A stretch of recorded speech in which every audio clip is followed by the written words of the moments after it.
Now, the critical reaction to the series, understandably, has been phenomenal. We've got a load of headlines up there. It's just been an out-and-out success. Now, I want to get this right. It's been Channel 4's biggest comedy launch since 2004.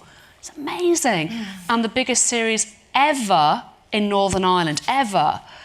Are you surprised by that? I'm going to ask... I think I should probably ask the Irish people. Are you surprised, or did you kind of know that actually, yeah, in Ireland, of course? I think that when we got the scripts, we definitely knew that it would be so successful at home. Being from Derry myself, I really felt like it reflected the people. It reflected that sense of humour, and I definitely knew it had never been done before. But I don't think any of us could have ever imagined for it to resonate so well across the water the way it did. And that was the amazing thing about it, and the lovely thing about it, that people connected to this, not even really given the background, but they connected to these girls and they connected to the big family and what it's like in a working class family in a working class town. Yeah, people just got it immediately. It was amazing. Like when the first episode came out, because we'd finished filming in July and it didn't come out till January, so it was a big wait for us to see it. But it was insane, because I had talked to Dylan about it and I said that, Irish audiences are really harsh. Very honest, but really harsh. If they don't like something, they will tell you. So I said, I kind of thought it would have a very small, dedicated fan base, but none of us knew it would be so. It's crazy. Such a standout success. Yeah. And Liz, I mean, for you, back in England, I mean, I know a lot of you now live in London as well, don't you? Yeah. But back in England, were you surprised? Yeah. Were you? No, I'm really interested to hear this, because I've got to say, I'm quite surprised as well. I mean, the fact that it's the biggest Channel 4 launch since 2004 and, such a massive success is surprising. Why do you think it has resonated with people? I guess because I think Lisa's just done an amazing... Well, obviously, everybody's done an amazing job, but in terms of balancing up what is specific about it, but also what is universal about it. I think... Again, we've talked about the family and we've talked about those kind of, quite universal teenage things, but in a really particular place and with really particular voices. And I think she just hit it right.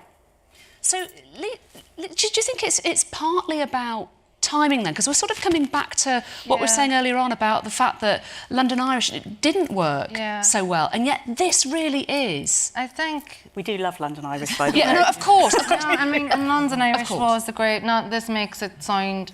But it was a great training ground, even though it was its own thing, and I loved doing that, and it was a very special show for me. But I'm glad I did it first. I think I was really worried. I think these guys were much more confident than me. I was worried about the accents. One thing being Northern Irish, which London Irish was, being Derry is something, it's like people in Northern Ireland don't understand what we're saying.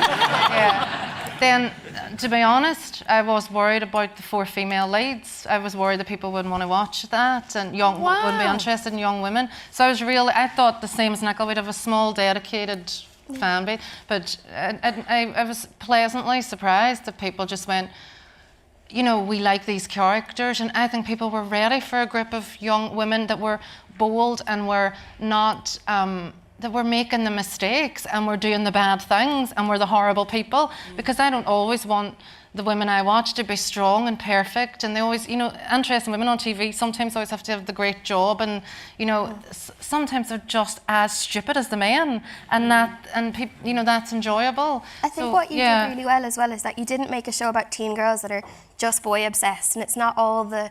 It was more realistic. Really reused tropes. Yeah, because we all talked about it when we were in school, that we were really obsessed with our female friends, and I'd never seen that really properly reflected. I'd seen it in stuff like Freaks and Geeks, but with guys and the in-betweeners, but it was guys, so it's amazing to be part of. I remember you actually saying to me, it was part of the audition process, and it was something that really stood out for me, and I thought, this is brilliant, the way you were looking at it. And I remember someone had said, should we see a softer side of Michelle? And you're like, no, women don't need a fucking softer side. You don't need this big harrowing story as to why a woman is strong or crass or she's just a bit of a dick and that's it. And I loved that. I was like, I find this really, really fascinating. And we didn't talk about this earlier on in the green room, the fact that you were slightly concerned about 4 female leads. Terrible, yeah. And that you were perhaps asked to, you know, should we be moderating this character? No.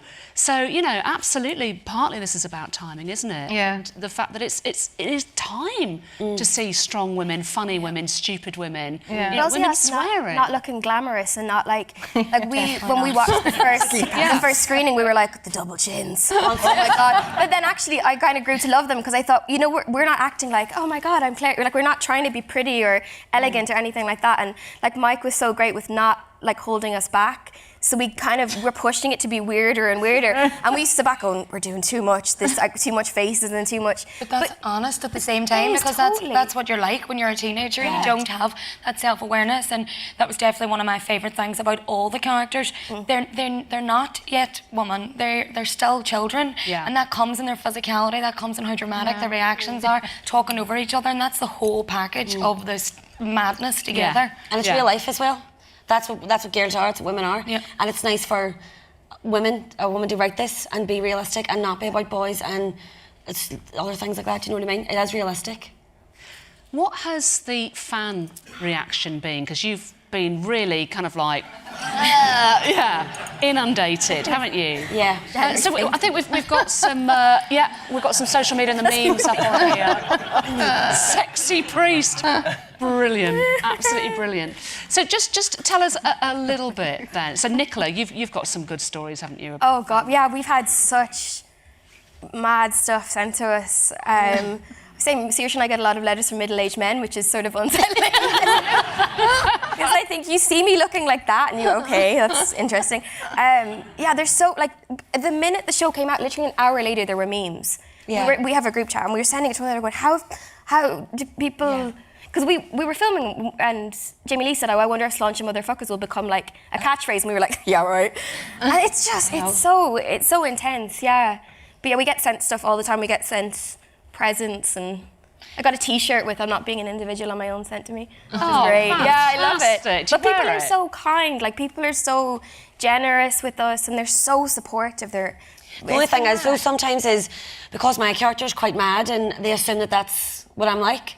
So they'll come up to me in the street and be mental, and I'm like, Jesus. They'll be like, it's like this. It's just can be a bit much, you know. I just get mums and grannies hugging me and giving me kisses on the cheek. That's my biggest thing. I was in the airport, and she said, come here, you. Just grab me. Yeah, I get that a lot. But Louisa, you were saying you sort of fly under the radar, you get ignored. I'm happy to be ignored. I don't really get noticed that much, and it's fine. It's fine by me. But yeah, when people do, I'm like, get it the most. Oh, for sure. So Saoirse, you get it a lot, do you? Yeah. And I don't know why. how do you deal with that? Do you like it? Is it difficult? It's so lovely. I mean, the response definitely that we've had at home, it was really, when the show first came out, I was actually doing a play in London. So I wasn't home for 6 months after the show came out, and I was on the phone to Jamie Lee, and she was telling me, like, Saoirse, it's absolutely mental. And I thought, well, I'll definitely calm down in 6 months by the time I get home. And I got off the flight, and I was like, this is how David Beckham must feel. Actually mad. Like, I get a lot of free blow dries now at home, so I'm really, really soaking that up. It's been lovely. Worth it. It's worth it. Now, Dylan, I mean, again, I constantly worry about you. I'm happy listening. Maternal. Do you also get hassled? I mean, now that you're... Yeah, I've actually got a lot of interest from gay guys. Which is sweet, yeah. Which is nice. Every cloud. Yeah. But, I get told to leave him alone a lot. You better leave him alone. I'm like, they're like, don't bully him. I'm like, we don't bully him. We're really nice to him. Who still lives in Derry? Me. So you still live in Derry, and so people genuinely think that you are your character, don't they? Well, they would sort of approach me like that, do you know what I mean? Yeah. And they would always... It's just very loud, do you know what I mean? It's just like shouting across the street and swearing at me, and people keep trying to buy me shots, which is okay on occasion. But like in a bar, people try and like video you, like, can I video you like taking a shot? So I'm like, no, it's 2 o'clock on Tuesday. No. And the bar serves food, that's why I'm there. But I can get a lot. How are you coping with this newfound notoriety and fame? I mean, I think we, again, often forget that you are performers, you're ordinary people. And so to suddenly be thrust into the limelight and to be so successful can be overwhelming.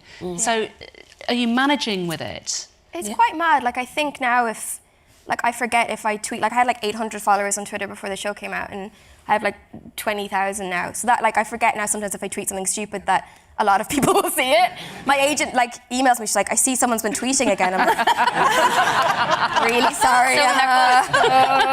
But, like, I don't feel it as much. Also, I was really unsuccessful for a really long time, so I'm like, this is great, I'm happy. I'm happy, I worked a lot of crappy jobs, so I'm just like, that's all good.